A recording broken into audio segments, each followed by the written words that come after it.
At what point does a phone become too big to be considered a phone, but rather to be considered a phablet? Right here. This, my friends, is the Nexus 6, and it's going to be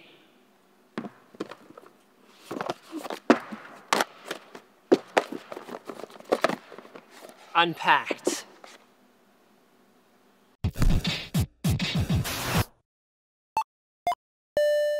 So Google's lineup of Nexus phones has always been kind of a nice combination of affordability and middle-of-the-road performance. And when they announced that their Motorola-branded successor to the Nexus 5, which actually kind of threw the whole middle-of-the-road performance thing on its head by being like super high performance, when they announced that this was going to be like a premium flagship phone at a much higher price, most of the guys here in the studio were shocked to hear that they were straying from that winning phone-selling formula. So what are the features that Google at least thinks make the Nexus 6 a flagship contender? Let's start with the included accessories in the box.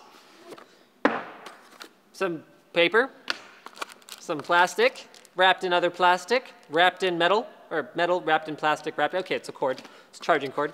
And then finally, one of Motorola's new turbo chargers that can actually like wicked fast charge up your phone with the new Qualcomm Quick Charge standard.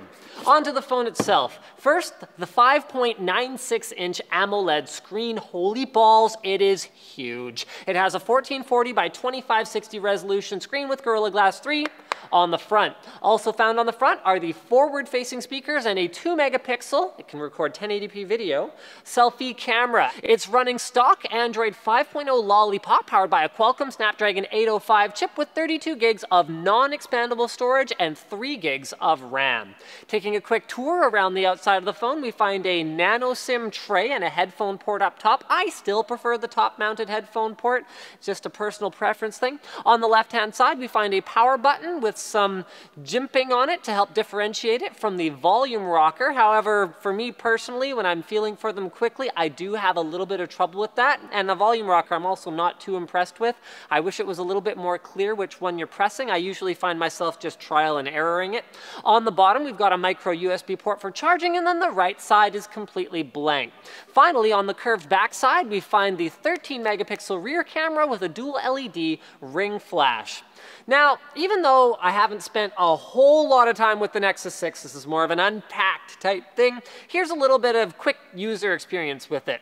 The lock screen now displays all of your notifications. Some of you who are lock screen widget users, though, might be disappointed to find them missing in Lollipop.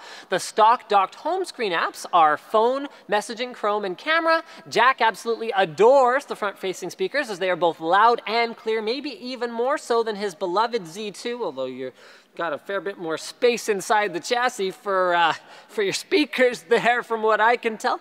Battery life has been actually very excellent from my experience with it so far, thanks to its 3220 milliamp hour non-removable battery. Screen usage in sunlight is more than adequate. Auto brightness has been very responsive. I haven't actually noticed it sort of dimming and brightening the screen. And what I like about it, whether this is a Lollipop feature or a Nexus 6 feature in particular so far, hard to say, I'm going to have to research it, but you can actually dial in your approximate desired brightness and it compensates based on that, rather than just having manual slider or auto and giving it full control.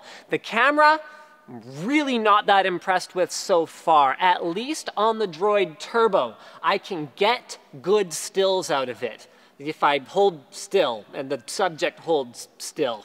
With this one, even taking stills, I got immediate complaints about Instagram photos that I've been uploading from the Nexus 6 versus even the Droid Turbo, which again is not a fantastic camera by any stretch. And 4K video recording, not only is the viewfinder a little bit laggy, I saw some noticeable stutter in the playback of what I recorded as well. I have to hope that this is something that Motorola and or Google is going to be able to address over time with this phone, because just like I said about the Droid Turbo, a flagship phone has to compete with the iPhone 6 and the 6 Plus. That means it has to have a solid camera. So conclusion time. Here's some of Jack's thoughts, and I tend to agree with them. I wouldn't call the Nexus 6 a phone. It is definitely a phablet. Having said that, it is huge, but I genuinely find it more comfortable to hold than even some significantly smaller phones. So compared to something like the Z2, which I have a lot of trouble holding thanks to its thickness and extremely blocky shape, I can reach almost as far proportionally across the screen as I can on the Nexus 6. And at least you get that big screen experience. Android 5.0 is definitely a change in terms of overall looks, and performance feels very smooth. Again, I'm not sure how much of my battery life experience I can attribute to Lollipop and how much of it to the Nexus 6 directly. I don't have any other Lollipop devices yet, but there are some things that I'm finding a little bit objectionable about it. So for example, the stock keyboard is, in my mind, absolutely horrendous now. Instead of actually having clear dividing lines between the letters, they all just kind of float there. Not something that I'm personally a big fan of, and it's a little funny to me to see Android go so far from their original roots, which is functionality and then form, all the way to the point where it feels like they're compromising on functionality for the sake of material design and the look of the OS overall. But we want to hear what you guys think. Is the Nexus 6 deserving of the flagship status and price, or would you have rather seen a Nexus 5 sized and Nexus 5 priced successor to the Nexus 5? Leave a comment below, and as always, don't forget to like, share, subscribe for more videos like this from NCIX.